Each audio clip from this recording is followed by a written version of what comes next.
Muito bem, pessoal. Boa tarde, então. Nós estamos aqui hoje nessa mesa de número 18 do 4º Congresso da Sociedade Brasileira de Filosofia da Educação, cuja temática geral é Política e Filosofia na Escola, a urgência do pensamento. Nesta sessão de comunicações, nós vamos ter 4 apresentações. A primeira, de Ellen Mariano Polacchini, da Universidade Federal de São Carlos, juntamente com o professor Luiz Roberto Gomes, também da UFSCar. E o título da apresentação é A BNCC e o processo de galvanização das experiências. Em seguida, a gente passa à segunda comunicação, que é do Gabriel Franco Piovesana, e juntamente com o seu orientador Samuel Mendonça, que não está presente, mas ele fará a apresentação em nome dos dois. Ambos são da Pontifícia Universidade Católica de Campinas e vão tratar da Base Nacional Comum Curricular entre a perspectiva da ciência, tecnologia, sociedade, CTS, e a concepção científica de Thomas Kuhn. Em seguida, finalmente, teremos a Luana Castro da Silva e o Gabriel Franco Piovesana, e ambos são também da Pontifícia Universidade Católica de Campinas, e tratarão do seguinte tema: entre o conceito de experiência na BNCC, John Dewey e Pierre Bourdieu, relações possíveis com a experiência escolar. Das boas-vindas aqui ao professor Samuel Mendonça, que acaba de chegar. Que bom que ele veio aqui nos prestigiar. E, ao final, eu mesmo apresentarei aqui uma breve fala a respeito de algumas observações críticas a propósito da BNCC e da reforma do ensino médio, essa discussão atual. Então, dando início já à apresentação, eu passo, então, a palavra a Ellen Mariano Polacchini, a BNCC e o processo de galvanização das experiências. Pode ficar à vontade, Ellen. Então, boa tarde a todos e a todas. Eu vou apresentar aqui minha tela, a guia com a apresentação de slides, só um momentinho. Então, eu inicio dizendo, que esse trabalho ele faz parte de uma pesquisa de iniciação científica que eu desenvolvi junto com o professor Luiz Roberto. Essa pesquisa é intitulada O Ressignificado da Experiência, uma análise a partir dos pressupostos pedagógicos da filosofia da educação. Aí, nesse sentido, o ressignificado, o re, ele está entre parênteses, porque justamente é o que a gente vai ver, se essa experiência foi ressignificada no documento. E quanto à parte dos pressupostos pedagógicos da filosofia da educação, a gente vai estar trabalhando com Dewey, Rousseau e Benjamin, nos quais eu vou estar apresentando um pouquinho para vocês. Então, brevemente, eu apresento o sumário, que aí são os tópicos do que eu vou trabalhar. E aí, eu já começo falando um pouquinho sobre a vida, o ambiente escolar e a educação. E eu digo isso porque, na visão de Teixeira, que o Teixeira ele diz sobre o pensamento de Dewey, é que a escola ela deve funcionar como uma comunidade, diante da interação e da cooperação que deve haver nesse tecido social. E aí, esse tecido social, ele é formado por vários membros, vários indivíduos, os quais eles teriam a potência de serem aprendizes, que foi uma conclusão aí que a gente pode tirar a partir do pensamento, de Dewey. E por que a potência? Porque justamente esse indivíduo só vai ser aprendiz a partir do momento que ele tiver o desejo em aprender, o ânimo de aprender. E aí o Rousseau, ele vai falar que justamente esse ânimo de aprender é conferido pela experiência concreta. E aí, nesse sentido, a gente pode perceber também, a partir do pensamento de Dewey, que a experiência e a vida, elas seriam correspondentes. Vida e educação seriam a mesma coisa, em condições integrais. Então, aí o ambiente escolar como um espaço de manifestação da vida, ainda que, conforme também diz Teixeira, mesmo antes de existirem as escolas, existia educação. Então, educação é vida. Então, isso eu espero que ampare aí as discussões que vão ser feitas. Então, eu começo falando, sobre um pouquinho mais do pensamento de Dewey, e ele diz que a experiência seria essa forma de interação, onde situação e agente vão ser modificados. E aí, essa modificação, ela teria a ver com a educação a partir do momento em que a experiência fosse reconstruída. Então, o fim da educação de Dewey, resumidamente, seria que os processos educativos não tenham finitude. Então, a educação de Dewey, ao contrário do que alguns pensadores podem dizer, tem sim um fim. E esse fim é a infinitude desses processos educativos. Então, a experiência enquanto palco, justamente desse processo de transformação entre situação e agente. Aí, agora, entrando um pouco no pensamento de Rousseau, a gente tem que a experiência seria um meio através do qual a criança iria se instruir. Então, o governante, ele ocuparia o lugar de proporcionador de que o indivíduo viva as suas experiências e não de propor as experiências conforme a gente vai ver lá na frente com a BNCC, né? Então, a experiência sendo intermediária entre a natureza e o ser humano. Natureza no sentido dos sentidos mesmo, dos sentimentos, e natureza no sentido do meio ambiente, porque a gente vê que é algo super importante no pensamento desse filósofo, né?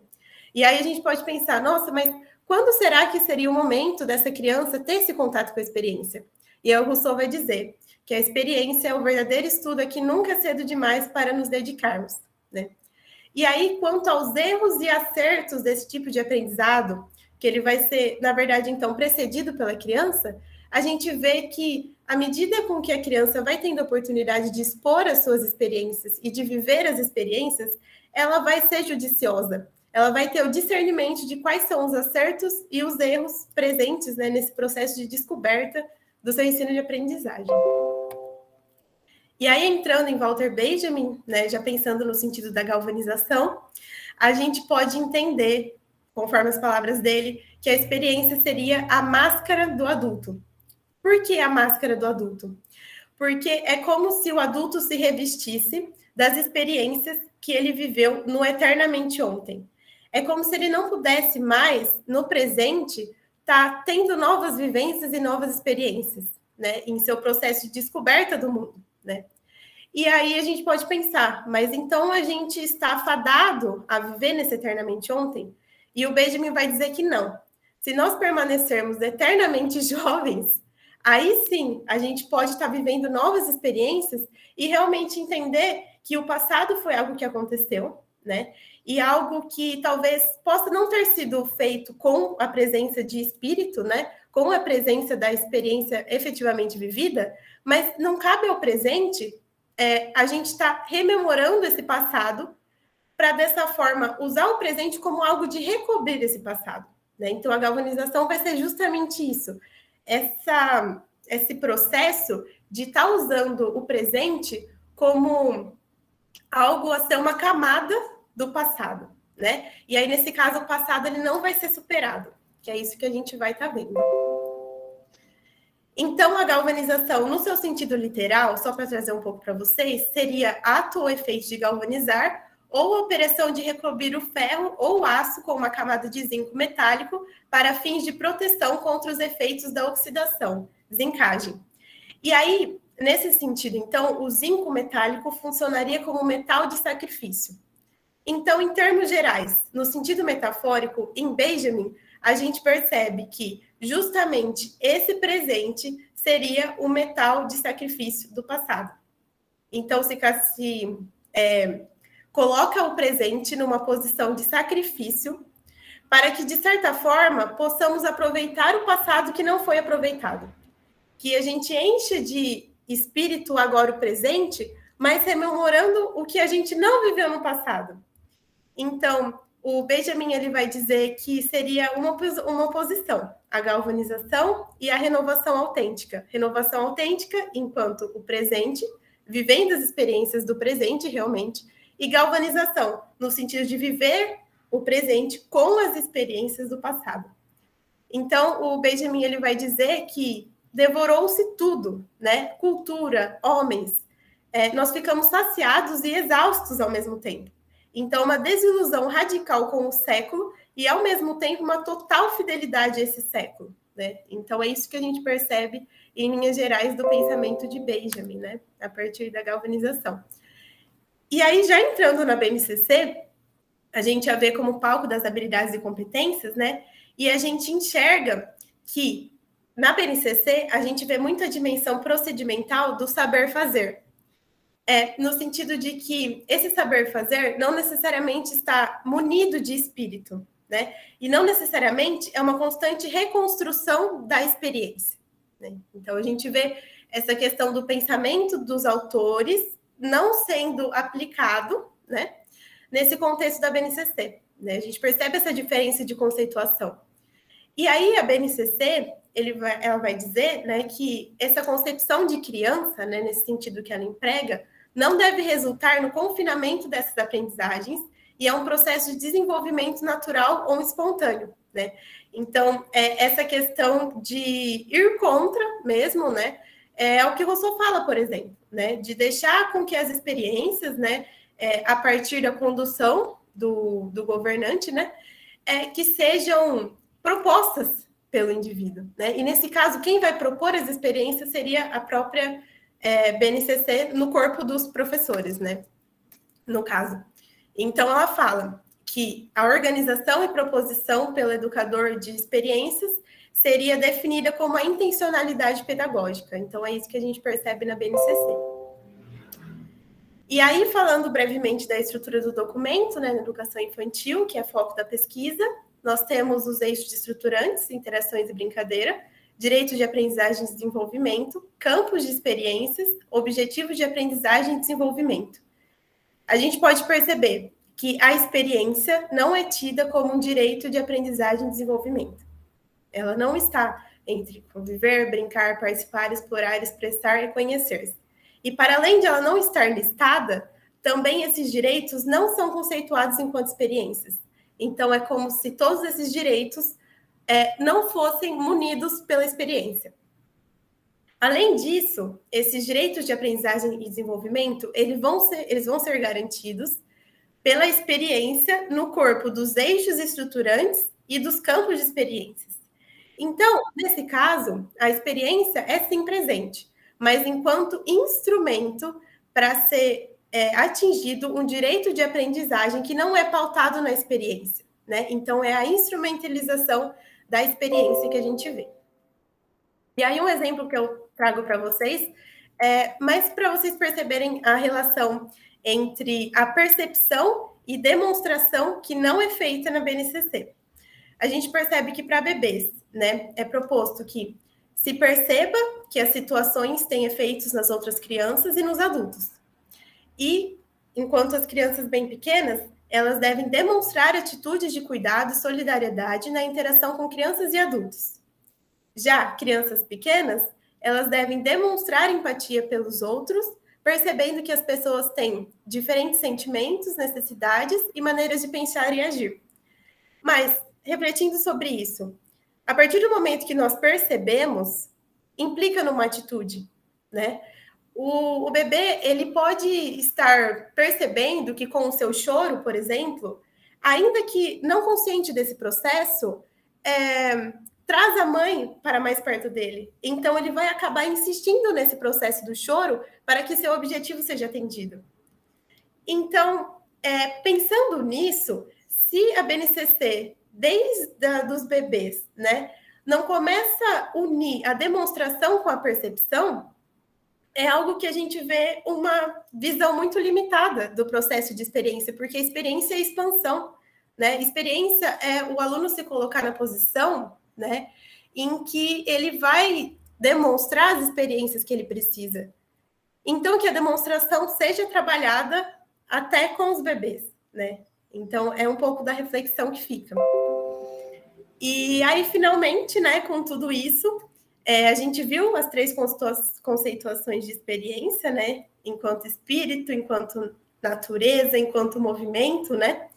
E aí a gente pode concluir no processo de galvanização que a BNCC associa a finalidade da educação ao alcance das habilidades e competências, utilizando a proposição de experiências enquanto um instrumento que funciona tal como um metal de sacrifício.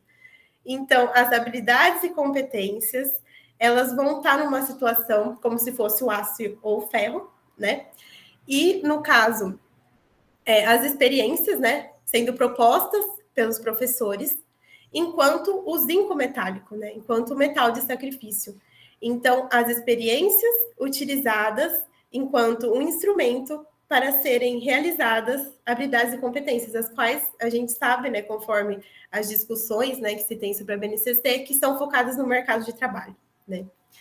E aí, por fim, eu que gostaria de terminar com uma frase, né, do Benjamin, que fala que em tudo isso a criança jamais é colocada perante o objeto da aprendizagem, mas sobre ele, como se na aula de zoologia, por exemplo, ela não fosse conduzida diante do cavalo, mas sim montada como cavaleiro sobre ele. Então, acho que isso é uma definição da experiência que cabe muito bem para as discussões que foram feitas até aqui. Então, aqui estão as referências. E vai meu muito obrigado para vocês pela atenção e pelo espaço que foi concedido. Muito obrigado, Ellen. Parabéns pela apresentação, muito clara, Fábio, muito interessante o seu trabalho. Diga, Roberto. Diga, Luiz Roberto. eu queria fazer, assim, alguns pequenos complementos, né? Acho que ainda temos aí uns 3, 4 minutos do tempo, né? Primeiro, parabenizar o trabalho da Ellen, né? Porque a Ellen é uma estudante do curso de Pedagogia da UFSCar e já se interessou, no meu modo de ver, por um tema que é um tema da maior significância, né, do ponto de vista da filosofia da educação, que é tentar examinar o conceito de experiência, né? Nós sabemos, pela tradição da filosofia da educação, que autores como Jean-Jacques Rousseau, Walter Benjamin, John Dewey, são autores que apresentam a centralidade do conceito de experiência para pensarmos o processo educativo, né? Então, considerando, né, que esse é um conceito central, né, a questão, digamos assim, o problema da pesquisa da Ellen é realmente pensar se houve ou não um processo de ressignificação desse conceito, que é central na pedagogia, né, num documento tão importante, embora polêmico por conta das questões políticas, né, que envolveram a BNCC. Sabemos que existia uma BNCC antes do golpe de 1916 e outra BNCC depois do golpe de 2016, né? Então, independentemente dessas questões de natureza mais política, o que importa, digamos assim, para a nossa análise empírica é o que o documento apresenta como proposição, né? Então, uma proposição em que o conceito, a palavra, aparece inúmeras vezes no documento, mas ela aparece de forma ressignificada. Ou, segundo a nossa interpretação, né, a reflexão proposta pela Ellen, é uma ressignificação ou uma galvanização do próprio conceito, o que empobreceria, né, segundo Walter Benjamin, a própria noção, o próprio conceito de experiência, né? Eu queria registrar aqui a importância, né, desse trabalho, parabenizar a Ellen, né, pela exposição e também pela pesquisa realizada até aqui, e dizer que a gente fica à disposição para discussão depois. Obrigado. Muito obrigado, professor Luiz Roberto. Parabéns aí pelo processo de orientação. A Ellen, parabéns mais uma vez pela apresentação, muito clara. Muito bonitinhos os slides, muito bem feitos. Vamos lá, gente. Vamos prosseguir, então. Os próximos aqui a apresentarem o Gabriel Franco Piovesana, da Pontifícia Universidade Católica de Campinas, que é orientado aí pelo professor Samuel Mendonça, também nosso conhecido aí da PUC de Campinas, e ele tratará da Base Nacional Comum Curricular, entre a perspectiva da ciência, tecnologia, sociedade, CTS, e a concepção científica de Thomas Kuhn. Gabriel, com a palavra, fique à vontade. Tá bom, obrigado, viu? Eu vou apresentar aqui o meu trabalho aqui para vocês, tá? Meu nome é Gabriel Franco Piovesana, eu sou bolsista de iniciação pela CNPq, tá? Eu fui orientado pelo Dr. Samuel Mendonça e a gente faz parte do grupo de pesquisa política e fundamentos da educação. O título do nosso trabalho, que nem já foi apresentado pelo Fábio, é Base Nacional Comum Curricular, entre a perspectiva da CTS e a concepção científica de Thomas Kuhn. Bom, só ressaltando, gente, eu sou da Faculdade de Ciências Biológicas pela PUC, tá? Eu sou biólogo em formação, sou licenciando, eu estou completando aí minha formação esse ano. Então, gente, ó, dentro dos nossos slides, a gente vai tratar pelo menos de 3 aspectos com vocês, tá? A BNCC, CTS, e também o conceito de ciência, especificamente, como que ela se desenvolve dentro de Thomas Kuhn, tá bom? Na nossa perspectiva, que a gente vai estar trabalhando, o BNCC trata-se de um documento que é normatizador. Assim, como normatizador? Ele normatiza quais que são as etapas da educação básica, quais que são os conteúdos que devem ser trabalhados, possíveis atividades que o professor pode desenvolver, enfim. E ele tem alguns princípios importantes que são desenvolvidos no começo do documento, e o que a gente destaca aqui para vocês é o foco pedagógico que o documento dá para a construção de competências. Tá? Essas competências sempre são trabalhadas, sempre são desenvolvidas junto com habilidades. E a BNCC, assim como vários outros documentos que a gente tem na política educacional, eles têm uma relação muito forte, muito grudada, tá? Com o cenário político econômico do Brasil, seja o cenário político econômico atual, como também no passado, ok? E aqui, quando a gente for trabalhar de CTS, com a CTS, a gente vê um pouco da história dela, mas também como ela trata de ciência, a gente vai ver algumas proposições aqui dentro que tem coligação com o Thomas Kuhn. Tá? Thomas Kuhn foi um dos importantes filósofos aí que a gente teve. Ele foi um físico, ele se dedicou ali para o desenvolvimento da filosofia da ciência também, ok? A perspectiva CTS é uma perspectiva integrada. Integrada por quê? Ela engloba ciência, tecnologia e sociedade juntas. Geralmente, ela trata dos impactos que a ciência e a tecnologia vão ter sobre a sociedade, tá? Ela tem essas 2 vertentes. Essas 2 vertentes são 2 origens que ela teve, vamos dizer assim. Na vertente americana, os indivíduos que estudaram ela se dedicavam principalmente a trabalhar com os impactos que a tecnologia tinha na sociedade, no meio ambiente, tá? Em primeira mão, e depois eles se preocupavam com os impactos que a ciência tinha nesses mesmos ambientes, como se eles secundarizassem a ciência. Tá? Agora, quando a gente fala da vertente da origem europeia, ela teve um desenvolvimento, principalmente no campo de acadêmico. A CTS foi institucionalizada academicamente nesse momento. Então, assim, várias pessoas, como sociólogos, filósofos, estatísticos, se reuniram para poder estudar ela. E ali dentro, eles colocaram no mesmo espaço da balança, tanto a ciência como também a tecnologia, os impactos possíveis que ela ia ter dentro da sociedade, tudo bem? 2 coisas que são muito importantes aqui para a gente compreender a CTS. Primeiro, que a ciência e a tecnologia, elas não são neutras. Elas podem carregar valores, elas podem carregar perspectivas econômicas de acordo com as pessoas que desenvolvem elas, tá? E, além disso, ambas também podem trazer resultados positivos e negativos para a nossa sociedade, para o meio ambiente. Por que a gente está destacando a CTS, gente? Por causa que ela tem uma relação intrínseca com a BNCC, especialmente com o ensino de ciências, com o ensino de biologia. Tá?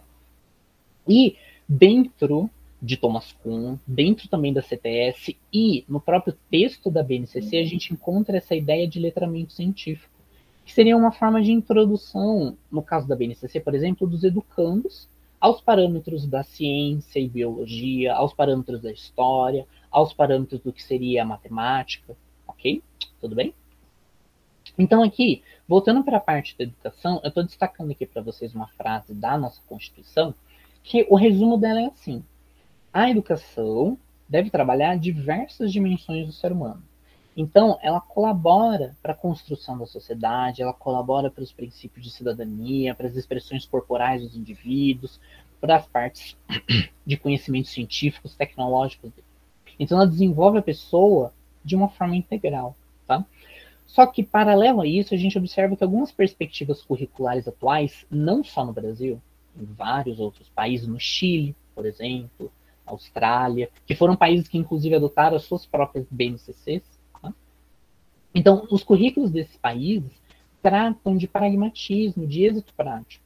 Ou seja, os alunos, os educandos, eles são avaliados conforme aqueles conhecimentos que eles conseguem colocar em prática. Tudo bem? É daí que ganha o cenário muitas tecnologias. A ciência ganha ali o cenário mundo trabalhista. Por quê? Por causa que eles conseguem trabalhar com conhecimentos práticos, diretamente práticos, que muitas vezes outras disciplinas não conseguem trazer uma convergência dessa, pelo menos dentro da educação básica. Tudo bem? E daqui a pouquinho a gente já vai falar um pouquinho mais de Thomas Kuhn, e nos nossos slides a gente vai destacar pelo menos esse livro dele aqui, ó, que é a Estrutura das Revoluções Científicas, que é um dos livros-chave para a compreensão dos conceitos que a gente vai colocar aqui, tá bom? Então, de onde surgiu a nossa problematização? Ela veio dos nossos trabalhos científicos que a gente leu, que a gente procurou. Isso também, né, associado com os livros que a gente foi lendo para poder produzir esse trabalho que a gente está apresentando. Então, teses, dissertações, os livros que eu acabei de comentar, né, eles foram transferidos para a esfera kuhniana, tá? E a partir disso, a gente buscou trazer no final dessa apresentação alguns questionamentos em relação do que a gente espera do cenário educacional atual, que tem muitas coligações com o neoliberalismo, tá? E também do porquê que a gente está colocando Kuhn dentro das nossas discussões, tudo bem? Só deixa eu tomar água, gente, rapidinho. Então aqui, gente, os objetivos gerais, o objetivo geral que a gente tem é problematizar a partir do Kuhn, a partir do autor que a gente escolheu, tanto a proposta pedagógica da BNCC, um dos exemplos que eu dei dessa proposta pedagógica é a construção de competências, tá? E também a perspectiva da CTS, que seria o desenvolvimento científico, o desenvolvimento tecnológico e como que ele impacta na nossa sociedade. Os objetivos específicos é discutir algumas influências do neoliberalismo dentro da educação, tá? E também propor alguns questionamentos a partir desse cenário de educação e como esse cenário possivelmente impactaria no desenvolvimento da teoria kuhniana, tá bom? Então, a metodologia nossa é um trabalho de natureza qualitativa, as explicações que eu vou estar trazendo aqui tratam de universos de significado, de concepções, tudo bem? E a nossa pesquisa ela tem cunho bibliográfico, que é subdividido em uma análise documental e também numa revisão de literatura, tá? Aqui no slide eu destaquei algumas bases de dados que a gente procurou, com destaque para o Cielo e também para a BDTB, que eles tratam bastante de artigos e também de teses, dissertações propriamente brasileiras, tudo bem? E aqui a análise documental. Tiveram vários documentos que a gente procurou ler, mas aqui eu estou destacando aqueles que são importantes para a política educacional brasileira, ok? Então, tem a Constituição, tá? Tem a Lei de Diretrizes e Bases, também tem as DCN, o Plano Nacional de Educação, os PCN e a Base Nacional Comum Curricular, tudo bem? Quando a gente está falando, agora que a gente vai aprofundar um pouquinho mais no tema, tá? E a gente vai começar tratando da BNCC para depois pular para o cenário neoliberal, tá? A BNCC, ela tem uma cronologia dentro dela importante. Então, tem vários momentos que a gente pode pegar para poder falar dessa cronologia. O que eu escolhi aqui foi uma cronologia documental dela. Então, aqui eu estou colocando alguns documentos em ordem cronológica, tá? Se vocês forem observando o ano aqui desses documentos, ó, estão ordenadinhos, tá? Então, são alguns documentos que foram importantes e que predisseram, de alguma forma, a existência desse documento aqui, da BNCC. A BNCC é um documento bem recente na política educacional brasileira, tá? Então, aqui, eu estou pegando primeiro para vocês a LDB e a Constituição, ok? E os dois, o destaque que a gente está dando para eles, é para essa expressãozinha aqui, ó, conteúdos mínimos, bom? Conteúdos mínimos. Os dois, eles tratam de que devem ser fixados esses conteúdos mínimos justamente para ter essa formação básica comum. E quando a gente for observar também nas DCN, nos PCN, a gente vai ver essa mesma perspectiva, tá bom? A DCN, ela já fala diretamente da necessidade de uma base nacional comum, ok? E os PCN, eles vão tratar dessas três perspectivas que eu falei, que é o conteúdo comum, né, o núcleo comum curricular, a formação básica comum, e também uma base nacional comum curricular, tá? Só que eles, além de tratarem nessas associações, eles também são importantes, junto com a BNCC, para tratar de um direcionamento da atividade do professor e de uma formalização de como vão ser as etapas e também os conteúdos atrelados à educação básica, tá bom? E aqui, de novo, gente, eu estou voltando com uma outra frase, que é de um outro documento, que aqui é das DCN, ok? Mas que ela tem aquela mesma pegada, aquela mesma ideia, aquela primeira frase da Constituição, do artigo 205, que eu destaquei para vocês. Essa frase, ela está falando assim, olha, a educação, ela é utilizada para o desenvolvimento de todas as dimensões do ser humano, Então, do mundo do trabalho, da ciência, da tecnologia, do desenvolvimento das linguagens, atividades corporais e desportivas, tá? Então, de novo, na legislação está redigido que isso é importante, que isso deve existir. Então, da onde vêm as preocupações de alguns autores, por exemplo, em teses, em artigos, em dissertações? Da onde eles retiram que existe alguma preocupação por trás de documentos como a BNCC? Tá? Aqui a gente destacou o que a gente colocou como entraves neoliberais, tá? Que são alguns percursos que o neoliberalismo vai fazer ao longo da educação, ok? O primeiro a gente destacou essas agências multilaterais internacionais, que eles são organismos como o Banco Mundial, o Fundo Monetário Internacional, a Organização para a Cooperação e Desenvolvimento Econômico, a Unesco, tá? E elas têm algumas atitudes, algumas ações dentro de vários setores da sociedade, então econômico, político, tá? E também tem atitudes dentro da educação, do âmbito educacional, como, por exemplo, repasse de verbas, estímulo à educação generalista e privatização, estímulo de avaliações em larga escala, como é o caso do PISA, estímulo à educação à distância, ao ensino técnico. Bom, da onde vem isso? De programas, de projetos que são financiados por esses governos, de relatórios que eles enviam para os países, de documentos oficiais que são promulgados internacionalmente. Tá? Um desses documentos aqui eu estou destacando para vocês, que é o relatório Delors, esse é o apelidinho dele. Tá? O nome oficial desse documento é Educação, Tesouro a Descobrir.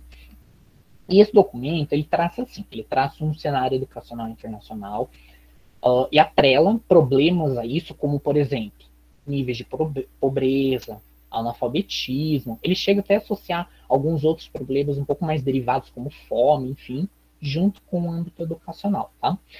E para a resolução desses problemas, ele vai colocar 4 pilares fundamentais que a gente deve ter, que é aprender a ser, aprender a conviver juntos, aprender a aprender e aprender a fazer, tá? De novo, como eu tinha destacado para vocês, a construção de relatórios é uma maneira que esses organismos aqui possuem, organismos, o Banco Mundial, o FMI, que eles têm relação direta com o âmbito econômico. Então, esses relatórios são uma maneira deles estimularem alguns princípios, alguns valores do âmbito neoliberal, ao qual eles defendem. Tudo bem?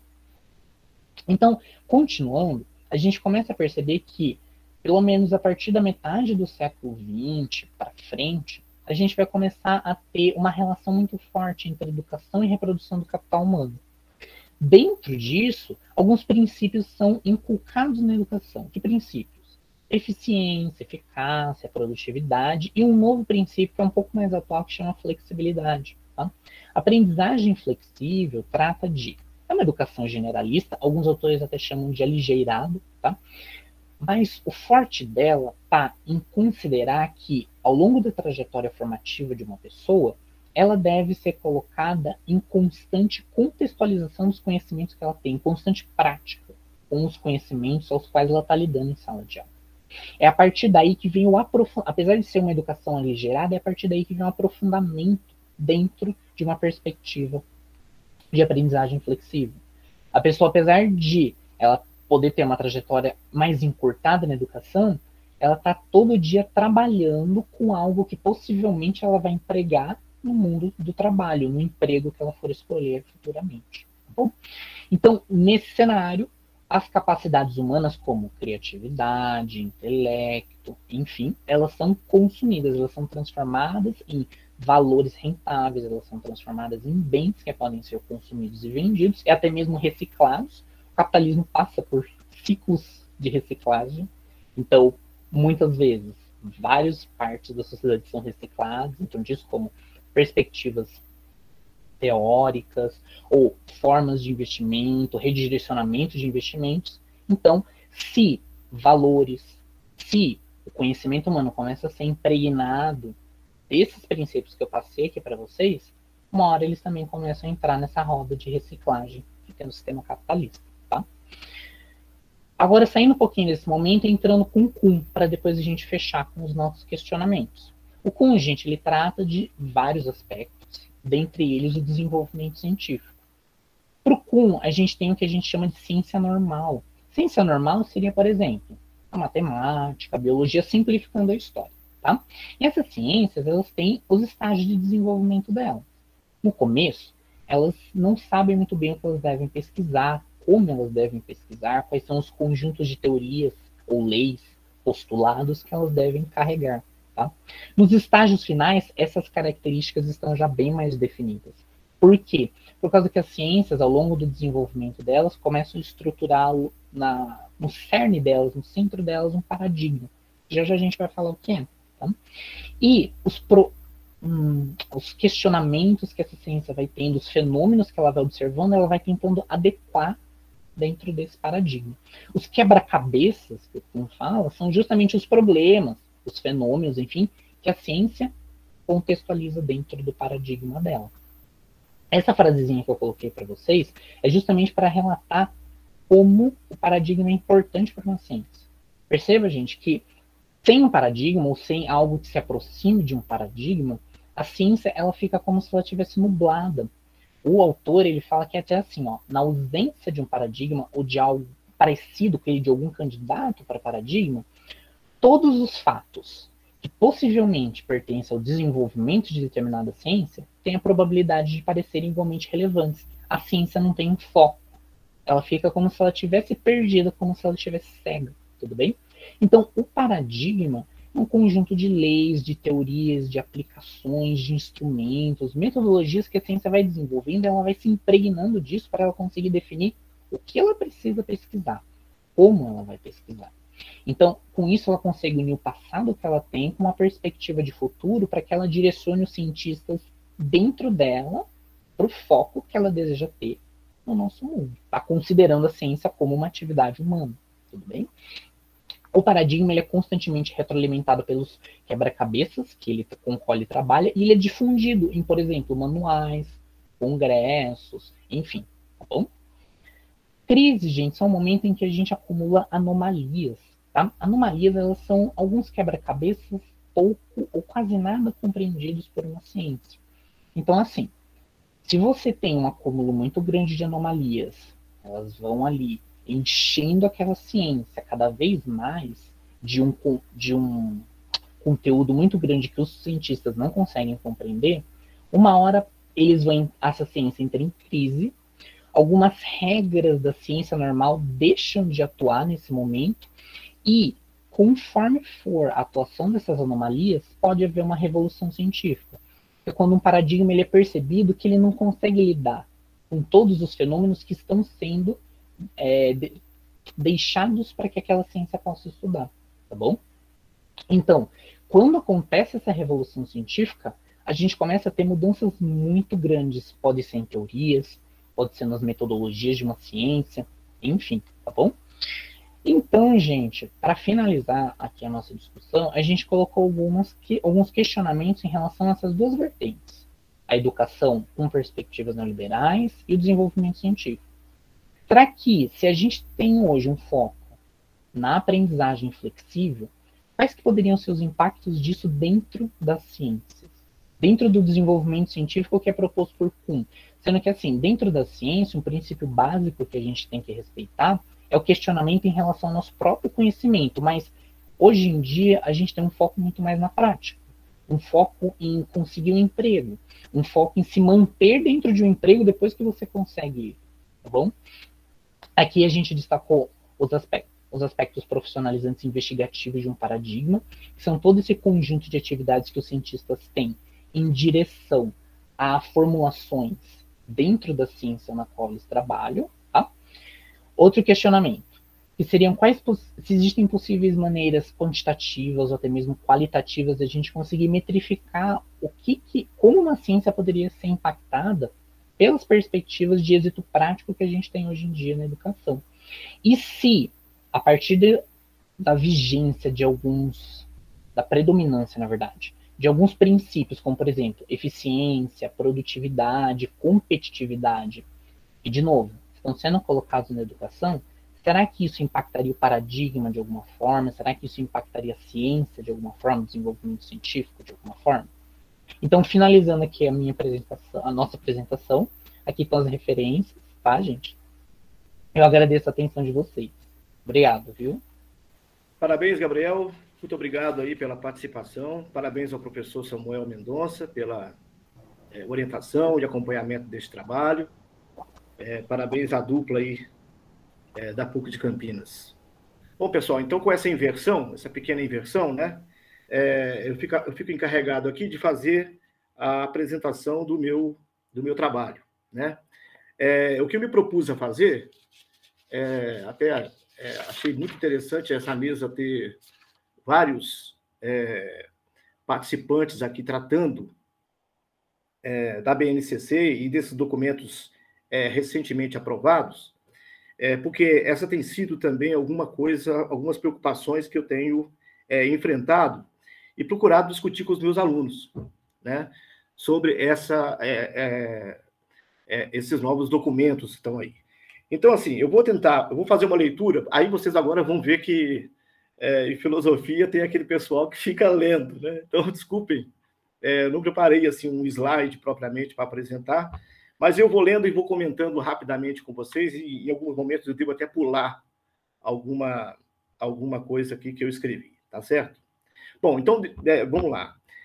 Desde 22 de setembro de 2016, quando da publicação da medida provisória número 746, a política educacional brasileira, da educação básica ao ensino superior, vem passando por abruptas e críticas alterações que têm repercutido nas diferentes redes de ensino. A referida medida provisória, posteriormente submetida à aprovação pelo Poder Legislativo, seguiram-se a Lei número 13.415 e uma série de resoluções estabelecidas pela Câmara de Educação Básica e pelo Conselho Nacional de Educação, dentre as quais destacamos a resolução que instituiu a Base Nacional Comum Curricular, que vocês têm discutido aqui e apresentaram tão bem. A partir daí, as redes de ensino iniciaram um intenso processo de mudanças visando a implementação dos novos dispositivos legais. Curiosamente, quase 3 meses depois da publicação da medida provisória, que estimulava a implementação, por exemplo, da educação integral no âmbito da educação básica, o Congresso Nacional aprovaria o projeto de emenda constitucional número 95 de 2016, que estabeleceu o denominado teto de gastos. Não faremos aqui qualquer menção ao conturbado processo político que gerou este estado de coisas. Queremos nos ater aos documentos citados no título da comunicação e tecer alguns comentários acerca de suas possíveis implicações. Um pouco desse processo, o professor Luiz Roberto fez questão de destacar aí o que aconteceu. Alguns de vocês aqui, imagino, são bastante jovens e acompanharam razoavelmente, né? Não sei em que medida, em que nível de aprofundamento vocês acompanharam isso, mas nós, professor Luiz Roberto, eu, Marcos, que estão aqui presentes, a gente viu como é que isso aconteceu, né? Do dia para a noite, a gente se viu diante de uma medida provisória que alterava tudo, medida provisória, que alterava tudo, e que a gente teria que repensar muitos dos nossos processos aqui de ensino. Bom, em 1987, uma série de palestras que resultaram no livro Educação, Estado e Poder, visando a discussão de políticas educacionais durante a Constituinte, Fábio Conder Comparato explicitou alguns dos dilemas críticos da legislação educacional brasileira, a saber, centralização, descentralização, escola pública, escola privada, educação elitista, educação massificante, educação politicamente neutra, educação politicamente orientada. O professor Fábio Conder Comparato, ele faz uma abordagem, obviamente, bem generalizante da trajetória das políticas educacionais no Brasil. Digamos aí, o Brasil republicano, né? E vocês vejam, né? Como é que algumas coisas ainda não foram superadas nesse processo todo, né? Então, na década de 60, por exemplo, ainda se discutia a necessidade de escolas para mulheres, escolas divididas por gênero, né? Uma década de 60, ou seja, nós estamos aí falando de alguma coisa de em torno de 50, 70 anos atrás, né? Então, a gente não superou uma série de coisas e vira e mexe essas questões voltam à tona, né? A BNCC, essa é a minha apreciação, ela continua, né, e dá um novo formato a esses mesmos problemas. Ela mantém basicamente isso. E aí eu me apoio num autor, tem um artigo dele, depois vocês podem procurar, o João Celso Ferretti, escreveu um trabalho sobre a reforma do ensino médio, em especial. E aí ele diz, né, que essa tentativa de reforma supostamente se ampara na ideia de que é preciso reformar, né, os problemas apresentados no ensino médio, mas a partir, basicamente, de alterações curriculares, né? Então, ele diz assim, né, essa reforma parece insistir na perspectiva de que o conjunto dos problemas presentes no ensino médio público poderá ser resolvido por meio de alteração curricular, contrariando, de um lado, as experiências vividas por governos anteriores que já trabalharam com semelhante tipo de abordagem, e, de outro, com a própria secundarização do que a literatura educacional entende por currículo, ou seja, o conjunto de ações e atividades realizadas pela escola, tendo em vista a formação de seus alunos, as quais são, obviamente, afetadas pelo acima indicado, assim como pelo clima das relações existentes interiormente à unidade escolar, e desta com seu entorno e com as famílias dos educandos. Aqui, eu chamo atenção para o seguinte, né? E o Ferretti também parece chamar atenção para isso, né? Há essa ideia de que nós corrigimos problemas educacionais no Brasil por meio de decreto, né? E por meio de alterações nos documentos legais e na legislação. Essa questão, o professor José Mário Pires Azanha, né, chamou de um enfrentamento dos problemas educacionais a partir de uma atitude que ele chama de abstracionismo pedagógico. O que isso quer dizer, né? Para o Azanha, né, o abstracionismo pedagógico consiste, né, numa atitude indicativa da veleidade de descrever, explicar ou compreender situações educacionais reais, desconsiderando as determinações específicas de sua concretude, para ter-se apenas a princípios ou leis gerais, que, na sua abrangência abstrata, seriam aparentemente suficientes para dar conta das situações focalizadas. O que o Azanha está querendo chamar a atenção, né? É que a gente compra muito facilmente um discurso, né? E um discurso pedagógico que é muito, muito difundido, né? Que é a ideia de a escola brasileira, o estudante brasileiro, a estudante brasileira, o professor brasileiro. Mas essas entidades são propriamente entidades mesmo, né? São metafísicas, são abstratas, que não tem nada a ver com o concreto. A escola real, concreta, que está situada num determinado contexto.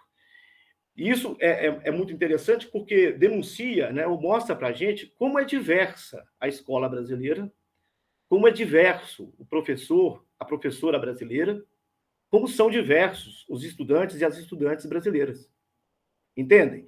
Quer dizer, essas coisas não podem ser tratadas de maneira abstrata, mas precisam ser tratadas de maneira concreta. E é isso que esses documentos, né, com o pretexto de oferecer balizas gerais, acabam entrando em minudências, em aspectos específicos, que dizem pouco sobre a realidade concreta. Então, essa é uma denúncia do Azanha que vale a pena a gente mencionar. Um outro problema, também tratado pelo Azanha, e que diz respeito às políticas educacionais, é um problema crônico que nós enfrentamos, que é a descontinuidade administrativa e política.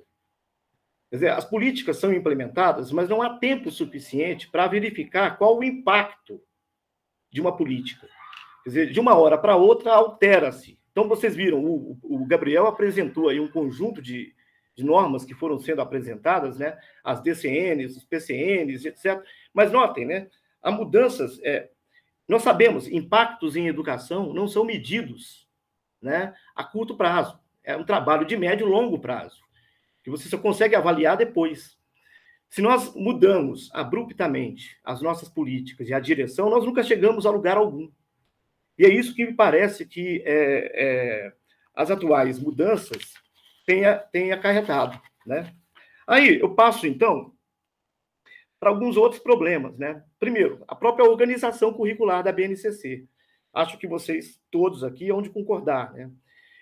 Em que pese o fato de que a gente possa, por exemplo, considerar importante qualquer tentativa ou iniciativa que proponha atividades ou mesmo tratamento de temas, objetos de ensino de forma interdisciplinar e transdisciplinar, nós ainda formamos professores dentro de disciplinas. Nós ainda pensamos na universidade de forma disciplinar. Então, parece-me que ao forjar, né? Forjar não, mas ao estabelecer aquelas grandes áreas de concentração, por exemplo, no nosso caso aqui, meu em particular, que trabalho com filosofia, ciências humanas e sociais aplicadas, você dilui dentro da grande área um conjunto de disciplinas que têm as suas especificidades. Quer dizer, a gente teria que pensar uma nova forma, uma nova maneira de formar o professor para dar conta daquilo que a BNCC oferece. Não à toa, quando o documento foi publicado, muitos professores se sentiram confusos sobre aquilo. E o documento, sejamos francos, é muito confuso. Não é para qualquer um, né, digamos assim, para entender facilmente o que se passa ali. A Ellen, por exemplo, mostrou ali aquela questão das competências, né? Tem todos aqueles códigos, né, que são elementos assim complicadores, de difícil compreensão. Tipo um professor que está atuando na escola, né, muitas vezes está longe, está afastado da realidade da própria escola. Quer dizer, o documento parece que foi incapaz de pensar de pensar a questão do ponto de vista prático, dos receptores do documento, né? Além disso, né, há esse esvaziamento curricular que me parece complicado, porque gera um problema, que é uma questão da formação do estudante. Há um problema que ele está cada vez mais afastado, a prejuízo do ponto de vista cognitivo, do ponto de vista mesmo das experiências escolares, né? Foi tão mencionado aqui, né? A gente não tem dado acesso a isso e nós estamos fazendo uma formação, me parece, né, ou caminhando para uma formação equivocada.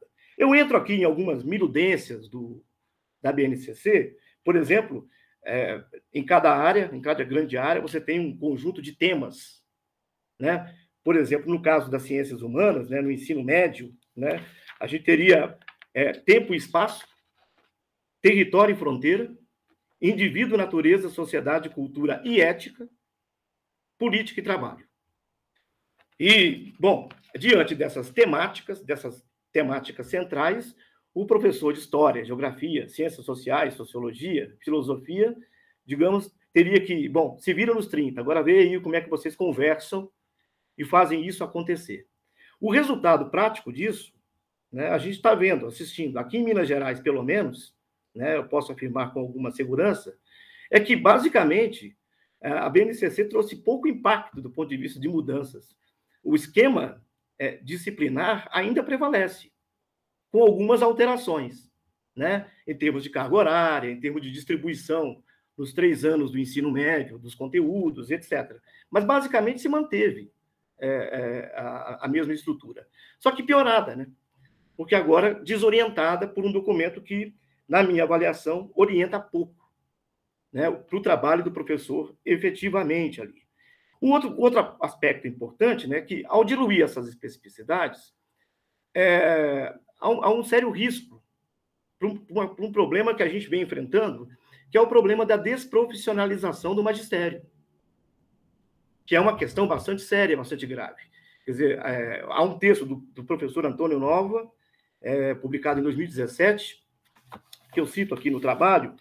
O texto chama-se Firmar a posição como professor, afirmar a profissão docente. Sugiro que leiam, é um texto muito interessante sobre a necessidade exatamente de pensarmos a nossa profissão, né, como professores. Outro ponto que eu quero chamar a atenção diz respeito exatamente a isso, a esse foco voltado ao mercado de trabalho. Eu acho, assim, curioso, né? Então, vocês vejam, por exemplo, como a BNCC apresenta isso, né? No novo cenário educacional, mundial, desculpem, reconhecer-se em seu contexto histórico e cultural, comunicar-se, ser criativo, analítico, crítico. E aí eu passo aqui alguns termos que eu coloquei em negrito: participativo, aberto ao novo, colaborativo, resiliente, produtivo e responsável. Requer muito mais do que o acúmulo de informações. Requer o desenvolvimento de competências para aprender a aprender. Saber lidar com a informação cada vez mais disponível. Atuar com discernimento e responsabilidade nos contextos das culturas digitais. Aplicar conhecimentos para resolver problemas. Ter autonomia para tomar decisões.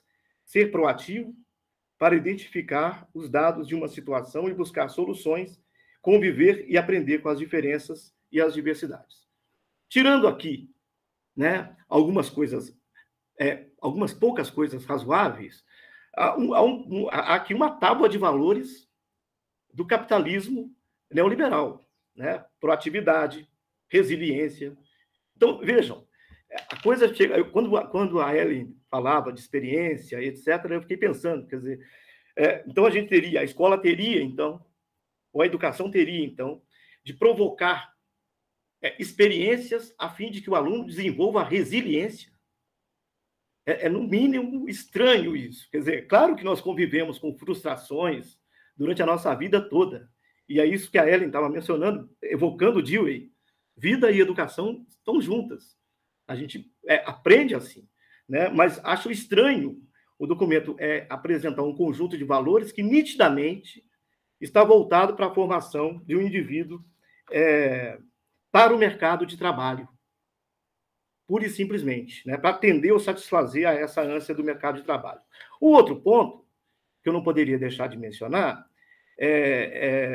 diz respeito à insistência, né, num documento dessa natureza, em utilizar o que a gente chama, né, pelo menos um autor de filosofia da educação, filosofia da linguagem, Israel Scheffler, chama de slogans educacionais, que tem um parco significado, embora tenha alcance prático, supostamente, para que a gente haja. Um deles aparece de novo aqui, que é o aprender a aprender.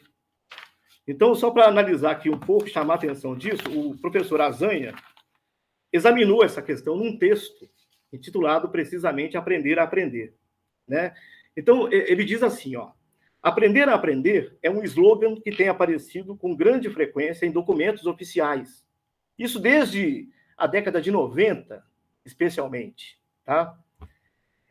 Revistas especializadas e até em artigos de jornais, como se a expressão fosse a síntese de grande avanço pedagógico que seguramente vai preparar os estudantes brasileiros para os desafios do novo século e talvez do novo milênio. Ora, o verbo aprender exige complemento. Quem aprende, aprende alguma coisa, seja lá o que for. Se alguém disser, aprendi a nadar, estou aprendendo inglês, aprendi a ficar quieto, etc., todos entendem o que quer dizer. Mas se alguém disser, estou aprendendo a aprender, a expressão fica enigmática, ou melhor, de significação obscura. Nenhum pai ficaria satisfeito se na escola de seu filho, que é muito cara, pois só nelas é que se aprende a aprender, o professor lhe dissesse, seu filho vai muito bem na sua aprendizagem de aprender. Se o pai exibir a sua incompreensão de modo muito claro, o professor poderá acrescentar com condescendência. Aqui usamos métodos muito avançados, e além de português, matemática, etc., também aprendem a aprender o que é muito mais importante. O pai não entende o que seja isso, mas fica satisfeito com a excelência da escola. Mas não é só ele que não entende. Ninguém entende, nem mesmo o professor e outros especialistas. Então, assim, a gente fica esvaziando, digamos assim, o processo de ensino, o processo formativo de conteúdos educacionais, e não estou aqui, obviamente, fazendo nenhuma defesa de um conteudismo ou algo do tipo. Não se trata disso, obviamente. Mas a gente está psicologizando demais, excessivamente, o processo de aprendizagem e esvaziando desse conteúdo. Esse é um dos pontos que mais me chama a atenção. O outro, finalmente, para encerrar aqui, gente, é esse processo de formação que me parece que a BNCC ilustra muito bem, que a formação, e isso eu posso falar aqui com alguma segurança, os jovens que estão aqui podem me corrigir se eu estiver errado. Mas me parece que a gente tem vivido cada vez mais num cenário de incerteza e de ausência de perspectiva. Então, eu sinto isso aqui na própria universidade, quando eu vejo estudantes chegando, né, mas muitas vezes sem saber exatamente o que resultará no final. Depois desses 4 anos, desses 5 anos de curso, o que eu pretendo fazer, etc. Então, a gente vive num cenário meio que distópico, né? Que é esse, de um cenário de incerteza, e que a gente precisa pensar exatamente, né? E aí entra uma tarefa importante para a filosofia e para a filosofia da educação, em como trabalhar e pensar a educação para esse cenário ou contra esse discurso que, digamos, até parece reafirmar ou ratificar esse cenário de incerteza. Bom, era isso. Eu agradeço vocês, agradeço a compreensão de vocês. Eu acho que não furei o tempo, tá? Eu me vigiei aqui. Obrigado, viu? E dando prosseguimento, então, a Luana agora pode apresentar, Luana. Oi, boa tarde. Sim, agora tudo certo. Ótimo. Muito obrigada, viu? E desculpa pelo transtorno. Não se preocupe. A Luana fez o trabalho, então, com o Gabriel Franco Piovesana, que já apresentou, e o título é Entre o Conceito de Experiência na BNCC, John Dewey e Pierre Bourdieu, Relações Possíveis com a Experiência Escolar. Luana, com a palavra, fica à vontade. Bom, boa tarde, pessoal. Eu me chamo Luana Castro, eu sou graduanda do curso de Filosofia pela PUC Campinas. Boa tarde, meu nome é Gabriel, eu sou graduando também da PUC, mas sou de Ciências Biológicas, tá bom? O nosso trabalho é intitulado como Entre o Conceito de Experiência da BNCC e Pierre Bourdieu, Relações Possíveis com a Experiência Escolar. Pode passar. Bom, então, os nossos objetivos, né, consistem em apresentar, né, a teoria de educação do Dewey a respeito das escolas tradicionais dos Estados Unidos, a experiência como base, né, da educação progressiva, os conceitos de capital cultural e violência simbólica elaborados pelo sociólogo francês Pierre Bourdieu e pelo filósofo francês Passeron. Nós iremos discorrer também sobre a BNCC, suas histórias, tendências e influências neoliberais na educação brasileira. E, para finalizar, a gente vai adicionar alguns questionamentos a partir do que foi discutido. Pode passar. Bom, enquanto a nossa metodologia consistiu, né, numa análise documental, numa análise bibliográfica, como técnicas, né, houve leitura, análise, interpretações de texto e debates, né, para elucidar as ideias dos autores que foram utilizados no nosso trabalho. Pode passar. Bom, então, para começar, né, vou falar um pouco do Dewey, né, foi um filósofo e pedagogo norte-americano, ali do século XX, sobretudo, né, um teórico da educação. Ele influenciou muito, né, a renovação da educação, influenciou Anísio Teixeira, que trouxe para o Brasil, né, as ideias educacionais do John Dewey e criou a chamada Escola Nova. Bom, começando aqui pela crítica, né, que ele faz à educação tradicional, né, a crítica que ele faz à educação tradicional e a ideia de que a base da educação tem que ser experiência, que eu vou abordar, elas foram elaboradas na obra Experiência e Educação, né? Então, qual é o objetivo do Dewey, né, no livro? Ele não está muito interessado em ismos, né? Não está muito interessado em escolher um lado, não é muito interessado nos extremos. Ele faz crítica, ele analisa, né, e faz crítica tanto às escolas tradicionais como às escolas progressivas, né, então conhecidas como escolas novas. E a escola nova, ela surge, né, como uma crítica explícita à escola tradicional. O sistema tradicional de ensino, né, e lembrando que ele está ali analisando as escolas tradicionais dos Estados Unidos, são estritamente ligadas a valores tradicionais, né? Tanto que os conteúdos que são transmitidos aos alunos são corpos de conhecimentos que foram elaborados no passado. Então, as regras de conduta, né, que os educandos precisam também, né, aprender, e moral das escolas também se resumem a valores tradicionais. Então, qual é a função de um aluno de uma escola tradicional? né, docilidade e receptividade, né? Então, eles precisam formar esses hábitos que estão sendo impostos para eles, que estão de acordo com esse modelo de conduta, ser receptivo, então, portanto, decorar todos os conteúdos que os educadores transmitem. A escola tradicional, portanto, tem a finalidade de preparar os alunos, né, para experiências, para responsabilidades que eles vão ter no futuro, né? Um futuro muito distante do que está acontecendo ali, pela quantidade de maturidade que os alunos têm. Então, eles acabam ignorando as experiências individuais, quais são os propósitos de cada aluno que estão ali presente. E o que o Dewey expõe na experiência educação é que o problema desse sistema educacional é que eles são tão distantes, as experiências dos educandos, que eles ficam desinteressados, né? Eu acho que, enfim, já trouxeram um pouco isso daqui, né? A educação, ela precisa fazer sentido. E como não faz sentido, quem nunca, né, escutou uma pessoa, não vou aprender matemática, o que eu vou usar para a minha vida? A gente usa matemática o tempo inteiro. Só que a escola, ela não nos ensina como a gente pode utilizar isso para a nossa vida.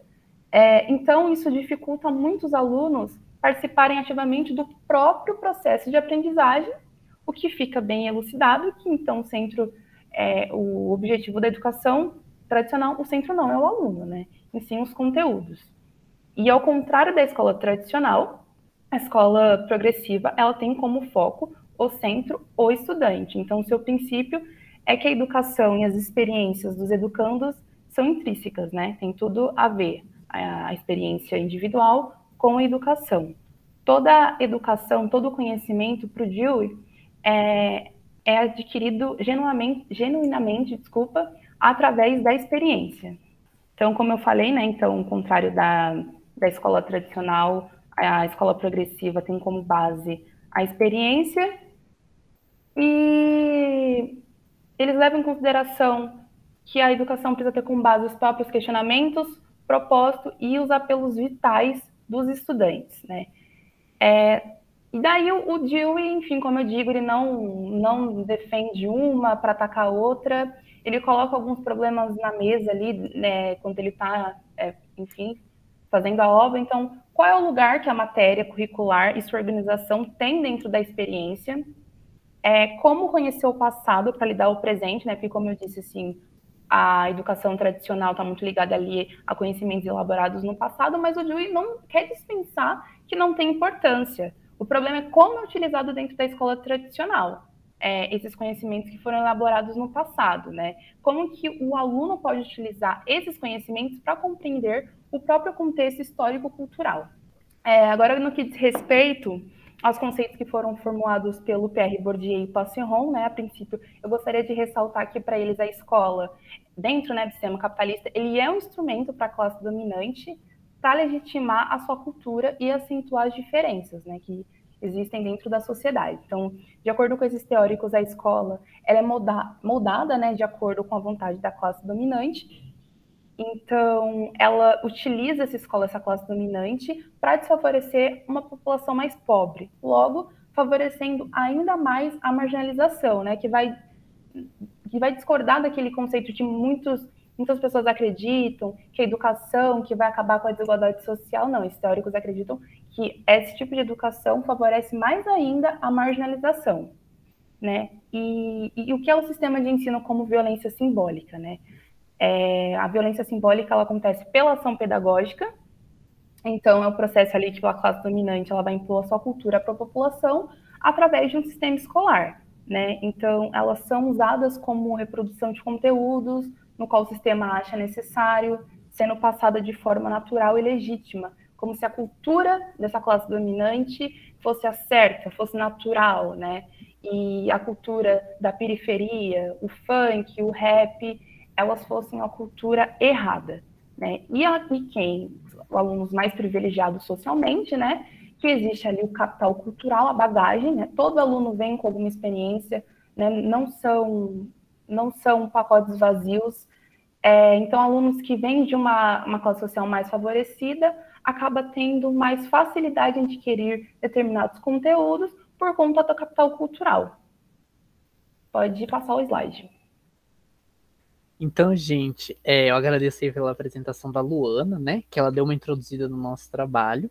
E aqui eu vou conversar com você alguns aspectos educacionais, mas voltados para justamente os questionamentos que a gente vai fazer lá no futuro, unindo tanto o Pierre Bourdieu como também o John Dewey, tá? Com o que a gente vai conversar agora aqui. O foco nosso é na parte de política educacional. A gente colocou aqui a BNCC como parte principal, assim, né, como destaque, mas o que a gente vai estar discutindo aqui também valem para alguns outros documentos, tá?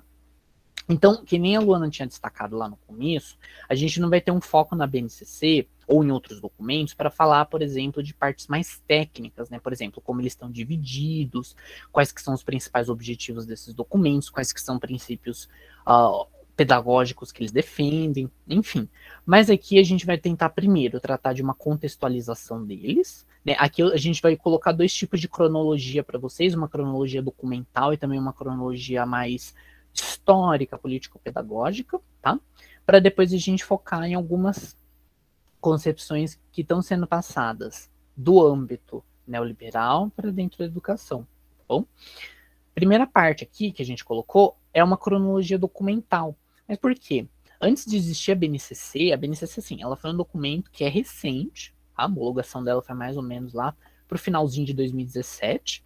E assim, ela sendo recente, ela tem alguns documentos que predisseram, não exatamente ela, mas documentos que falaram a respeito da necessidade de um núcleo curricular comum, tá? Quando a gente vai observar quais documentos são esses, a gente colocou dois em destaques aqui, que é a Constituição da República Federativa do Brasil e a LDB, tá? Mas também a gente tem alguns outros documentos, como os PCE, os PCN, as DCE, tá? Por que esses dois primeiros estão em destaque aqui? A Constituição Federal, ela tem pelo menos aí mais de 30 anos de idade, já. E a LDB tem pelo menos mais de 20. Então, assim, um aspecto positivo a respeito disso, de há muito tempo atrás, assim, há mais de 2 décadas atrás, você já ter dito que você necessitava de algo, de, no mínimo, um núcleo curricular comum, indica, assim, numa perspectiva, numa vertente mais positiva, de que você tem uma solitude, você tem uma concretude da parte da política educacional brasileira. Mesmo que esses documentos não sejam centenários, mas eles já representam uma caminhada que aconteceu dentro do cenário legislativo brasileiro, e no caso educacional, tá, que direcionou para alguns documentos, no caso um deles é a BNCC, tá bom? Aqui a gente colocou alguns cenários que vão ser importantes, isso já direcionando para o neoliberalismo, tá bom? O primeiro deles que a gente vai estar falando é da década de 1930. Por que essa década? Nessa década, ela representou basicamente o início do governo Vargas e também uma industrialização do Brasil, né? Mas por que isso daí? Na época, gente, o Brasil, ele estava passando de mais ou menos uma economia mercantilista para se inserir no mercado internacional, e ele estava captando e crescendo no âmbito industrial. Então, assim, a quantidade de indústrias no país estava aumentando. Estava aumentando vertiginosamente. Então, tudo estava crescendo no Brasil, especialmente com ele entrando no cenário econômico mundial. E nesse mesmo início do governo Vargas, a gente vai começar a perceber que a gente vai ter um aumento do número de escolas, que a gente vai ter um aumento do número de matrículas nessas escolas. Então, aqui já é o primeiro marco em que a gente vai ter um paralelo entre economia e educação. A economia, já desde essa década, a gente começa a observar que ela era uma economia voltada para a produção de trabalhadores, que ela era uma economia voltada para a produção de certos parâmetros educacionais, que era uma... Calma, eu acho que eu estava falando invertido. A gente tinha uma educação que estava voltada para a produção de trabalhadores e uma educação voltada para a produção de certos parâmetros que eram para serem comparativos entre os países. Então, o que tinha de educação no Brasil era comparado com outros países que supostamente estavam à frente, principalmente à frente no âmbito econômico, como, por exemplo, países europeus, os Estados Unidos, tudo bem? E daí agora, pulando para a era militar, aqui a gente já vai ter uma associação muito forte entre economia e educação. Tá? Pelo menos a partir da década de 1970, a gente vai ver que a educação ela começa a associar muito ao que a gente chama de reprodução do capital humano, ou multiplicação do capital humano, que é quando a gente tem vários âmbitos do indivíduo o âmbito, né, intelectual, o âmbito criativo, a capacidade dessa pessoa de trabalhar em grupo, a capacidade dessa pessoa entrar dentro de uma sociedade e conviver como cidadão. Ok, todos esses âmbitos passam a entrar na roda que a gente chama de uma roda de reciclagem do próprio sistema capitalista. Esses valores que normalmente são estimulados pela educação, então, a passagem de uma cultura dentro da educação acontece a passagem de uma cultura de uma geração para outra, a passagem de valores de uma geração para outra, a passagem de conhecimentos adquiridos ou de conhecimentos que foram formulados naquela geração para outra, tudo bem? Então, dentro desses valores, começa a se impregnar outros, como, por exemplo, eficácia, eficiência, que já já a gente vai estar destacando para vocês.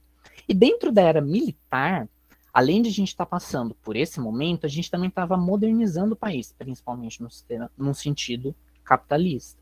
Então, indústrias continuavam crescendo, a necessidade por trabalhadores agora não só de mão de obra, mas trabalhadores criativos, trabalhadores que conseguissem ser multifacetados estava crescendo também. Então, todo um cenário econômico por trás que gerou impactos na educação. Tá? Aqui alguns incrementos que aconteceram no âmbito educacional, que foi, por exemplo, um aumento ou ainda mais um investimento em programas de pós-graduação, aqui principalmente estricto sensu, tá? Mestrado, doutorado, um estímulo na graduação tecnóloga, estímulo para a qualificação docente, especialmente porque a qualificação docente estava relacionada com a formação, seja na educação básica, seja na educação superior. Na época, os governantes eles também batiam bastante na tecla da obrigatoriedade da educação nessa idade que eu coloquei aqui para vocês, dos 7 aos 14 anos, tá? E, além de tudo, uma ampliação da quantidade de matrículas nas escolas, como a gente já tinha visto no governo Vargas, tá? Os dois outros momentos são o consenso de Washington e reforma educacional. Esse consenso foi muito importante porque, assim, tiveram vários redirecionamentos no sistema capitalista aqui. Ele foi realizado na cidade de Washington aqui, tá? Foi a sede ali do evento que aconteceu. E por que ele é importante? Muitos organismos internacionais, como por exemplo o Banco Mundial, o FMI, eles intensificaram a atuação deles em países que estavam passando por redirecionamentos educacionais, como por exemplo países da América Latina. Quando a gente pensa que, por exemplo, o Chile, o Brasil, eles tomaram BNCCs para eles, isso teve de alguma forma influência do que foi definido aqui. Não necessariamente dos organismos internacionais que passaram relatórios ou que fizeram conferências mundiais, como, por exemplo, aquela conferência de educação para todos que aconteceu em Juntin lá na década de 1990. Então, não necessariamente isso, mas muitas vezes esses documentos estavam impregnados de valores do âmbito mercadológico ou que eram ali passados pelo sistema capitalista. Tá? A reforma educacional brasileira de 1910 é assim, tem alguns documentos muito importantes que foram redigidos nessa época e começaram a estimular a própria formulação da BNCC, como os que a gente destacou aqui, que é LDB e PCN. Tá? Esses documentos, eles já estavam impregnados desses princípios que eu destaquei aqui para vocês e que a gente vai conversar um pouquinho mais nesse slide, tá bom? Aqui a gente destacou 4, um dos mais novos deles, né, é a flexibilidade, tá? E do que eles tratam? Esses princípios, como a gente já estava falando, eles estão existentes, eles são difundidos através de documentos que são organizados nacionalmente ou por organismos supranacionais. Esses princípios, eles estão presentes através do repasse de verbas, através de projetos que são financiados, de programas que são estipulados pelo Banco Mundial, pelo FMI, enfim. E por que disso daqui? De novo, é um direcionamento para a formação de trabalhadores, não necessariamente trabalhadores no sentido braçal, no sentido de energia, assim, mas, de novo, na capacidade de trabalhar em grupo, na capacidade intelectual, enfim. O destaque vai aqui para a flexibilidade. Hoje em dia a gente tem muito de um discurso de aprendizagem flexível, tá? Do que trata essa aprendizagem? Aqui a gente colocou alguns exemplos desses tipos de como esses princípios que a gente discutiu no slide anterior podem ser pensados. A aprendizagem flexível pode ser pensada, por exemplo, a título da reforma do ensino médio, a título de conhecimentos úteis. A reforma do ensino médio trata de que conhecimentos úteis, ou seja, conhecimentos que devem ser contextualizados ou empregados na prática, sejam trabalhados dentro do ensino básico. Tá? A reforma do ensino médio dá um outro exemplo de flexibilização quando ela permite que o indivíduo conclua certas competências que são para o ensino médio, que são estipuladas para o ensino médio, através de experiências de trabalho. Isso é um processo de flexibilização da aprendizagem, ou flexibilização da educação, como vocês queiram chamar, tá bom? Então, como eu estava falando, os exemplos de como esses princípios são colocados, tá? Estão aqui. Então, a eficiência, através de parcerias público-privadas, a eficácia, através de investimentos contínuos que são feitos, o ensino técnico, que seria o último que está relacionado com a produtividade. Tudo bem? Bom, a partir do que foi discutido, né, e durante o processo, né, do nosso trabalho, surgiram alguns questionamentos, a gente selecionou alguns aqui, né, para apresentar para vocês. Então, o primeiro é relacionado com o John Dewey, a BNCC. Então, a ideia de um núcleo comum curricular, ela pode delimitar as experiências educativas de quem está no processo de aprendizagem da educação básica, né? Ali no que concerne o Bourdieu, seria possível a parte diversificada da BNCC abordar características suficientemente satisfatórias, evadindo a violência simbólica? De acordo com Bourdieu, seria possível acatar uma normatização curricular nacional? Pode passar. Né? Agora, em relação a Dewey, como organizar, então, um currículo, né, que tenha como base as experiências? E, para finalizar, se existe um movimento global em direção a normatizações curriculares em diferentes países, isso demonstraria alguma forma de violência simbólica?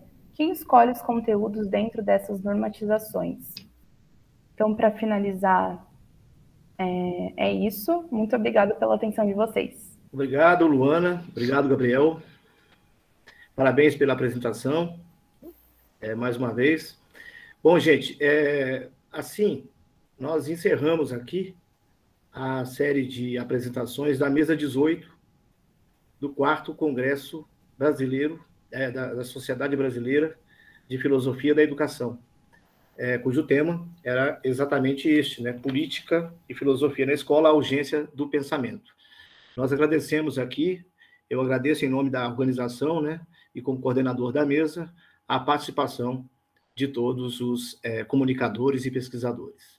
Muito obrigado e boa tarde a todas e a todos.